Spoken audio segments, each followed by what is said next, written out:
Hey guys, we're doing another creepypasta reading. This one's called The Bum's Countdown. I'm here, BP's here, Matthew's here, whatever you want to call me. And the Also, Cuckoo I Love's made here. Will do more of these. He was gonna quit, but I made him do more because it is so funny to make fun of these. Yeah, it's so Cause funny. hot. Oh, I The figured out only the name for if the we can't last really think of episode. any way to make fun of them other than their grammar, we just call them nerds. Yeah, and also, if you ever use Hotmail in one of these stories, you're gonna get it. Yes, it is funny. I was checking my Hotmail. Hey, stop right there. Nerds don't. Yeah, I Real men stopped don't use Will's Hotmail. mid-story last time. I was like, he's using Hotmail. How old is this guy? How Okay, old is he? okay. Now for this one, The Bum's Countdown. This is a strange phenomenon I noticed on several television reports from the early 1960s onwards. There may be more before, but since I got my first television in 1962, I can't say for sure. I would like to post this here to ask if anybody else has noticed or seen any others. It started in the early 1960s, specifically the Kennedy assassination. I was watching a broadcast of ABC of his final procession, and whilst the reporter was talking to the camera amongst the crowd, I noticed something quite odd. A very scuffily dressed man, standing quite a distance behind the reporter, was staring right into the camera. He wore the typical attire of a homeless person: dirty brown trench coat, a dark green woolen hat, and noticeably long facial hair. It wasn't what creeped me out, however. This wasn't okay. Now for momentary I want you to comments. stop right there, sir. This guy's a hoboist, and I'm not okay with that. No, he's a fat hobo, therefore he's part of my group. But he's being stereotypical. But Not all that's that. hobos have enough. That's What? my What? that's the fat hobo group. He's one of my homies. What about what? Hey man. What about the Happy Wheels hobo? Okay, he ain't wearing no trench coat. He's too poor too. Okay, trench Okay. coats are expensive. Okay, carry on. Continuing. There was a massive amount of people around, and I just assumed the homeless man was here to watch the parade. The fact the fact he was staring dead under the camera motionless was quite off-putting though. A little while into the report, he finally moved. He raised his arm in front of himself and put his hand, giving the number 5 with his digits. A few seconds after he did this, there was a loud bang and a massive commotion of the crowd. The man stood absolutely still with his hand still outstretched, but the reporter and the cameraman moved to get a better look at what had happened. The man was no longer in shot. Kennedy had been killed. Brum, brum, brr, brr. Some Hey, years don't went don't by. don't do that, man. You're talking about a national tragedy. Don't do that. Sorry. I mean, no offense. So if anybody finds it offensive, we're just gonna have to ask you why you find that offensive. Some years went by, and along the way, I seemed to forget about the strange homeless man. Strange homeless man, you say? Hmm.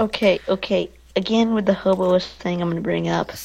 Okay, You never forget a he's hobo. strange because he's a hobo. That's just mean. That's just mean. Hobo. I wanna Homeless recite. people are people too. I, And if anybody makes a I'm gonna crappy song recite a about that, famous YouTube line. Hobos have souls too. yes, hobos are people too. They're just hobos. From the Kennedy report, that was, until Oh, 1960, I had returned to work and was absolutely shattered.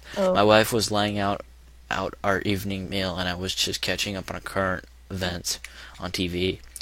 I changed to a particularly interesting report about a heat wave that was currently affecting some of the states down south. Down south. This concerned me, as my wife was relatives there, and I feared for their well-being. Hold on, I got a burp, so you better do some commentary. Done. I'm here. Okay, the news reporter was billing this as the worst American heat wave in decades. I have to differ because I'm pretty sure Texas had a worse one. It's worth one. Worse It's one. worth. It's worth every penny. It's worth every penny. At that point, I noticed him again in the distance over the reporter's left shoulder. He was the homeless man from the Kennedy report. I didn't notice him at first, and it was his initial movement that drew my gaze to him. As the reporter spoke, the homeless man lifted up his hand to me more and signaled the number 5 with his fingers. was more alarmed with the fact that the man seemed exactly the same as on this photo in the Kennedy report almost 20 years before. He was dressed the same, still wearing his trench coat, despite the reporter claiming that the heat was unbearable. He himself removed his suit, had removed his suit jacket, had rolled up his shirt sleeves up. Scrolling down. Okay, I want to say something here, okay? Uh-huh. This is getting kind of ridiculous, okay? Are you saying that only hobos can afford $5 footlong, so he is signaling for a $5 footlong? What is this? $5? You see this, Will? Are you catching this? Yes, I'm catching this. This hobo offense. I think this We will guy not needs to stand go. for this hobo offense. The fat hobos will retaliate. We will find you, man, and we We will find you, and then we will sit on you. Okay, continuing. That man has made a couple more appearances in news reports that I know of. One in 2011 during a report of a terrorist attacks on the World Trade Center, You mean 2001? where he held up 3 fingers, and was more recently during a report of devastating Hurricane Sandy caused in New York, where he held up 2 fingers. Each time in all of these 4 new reports, he addressed exactly the same and shows absolutely no emotion. The people around him seem to pay him no mind to him, and each time he just stares directly into the camera lens until the report ends, or the cameraman moves the camera away from him. I have wrote this because of his appearance in the Sandy report. It is now 2012, and I know for the fact that the DVD recording and such have become a lot more common.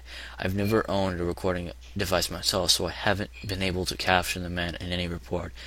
Other people may have, though, so I urge you to flick back through any recordings of news reports that you may have and try to screen grab an image of the man if possible, so that if we may identify him and find out exactly what he's showing up to the events. Right now I'm very scared, though, and I think it's plausible that you should be too. It's obvious that man does not age, and it appears in news reports of disasters, both nature and man-made. Not to mention, with this exception of the Kennedy assassination, many people have been injured and killed in said disaster, and it's getting worse. So it's not also obvious that the man is counting down to something in each of the one his part has appeared in. I'm worryingly, he's down to number 1. Well, that one wasn't really that good. I figured out what that one was. What? Think about it. Think about all the shootings we've had. So it was all the shootings? I guess. Hobo, man. Shooting? Oh, okay. So, that one wasn't really that good, and there are people talking in the background of you. So, that was Okay, that wasn't so bad. That kind of had a cool idea, though. So I have to give it Okay. that. I'll give this one a 7 out of 10. For And cool I'm idea. about to give you my and now you know moment, okay? Here we go. Okay. So, the past 2 episodes I've been giving you really funny ones, but I want to share a serious one with you, okay? If you were ever a hoboist, I will find you and I will shoot you in the kneecap. Okay? That's real and now you know, okay? What's your score for this episode? I score that story. It was okay, but while you were doing that, I was looking at videos of all these things, and there's no hobo. So it's all lies. It's all Okay? lies. Well, duh, it's just a creepypasta. I know, I was kidding. So, I didn't look at any videos. But also, where's my really big fat creature or something? Give me a guy who's a hobo. I want a creature. You want something more supernatural? Yes. That was more of like a subtle supernatural thing. And you're not for subtle. So please join us for the next Creepypasta episode. I'm the Cuckoo Lover, And I'm BB. and we hope you enjoyed.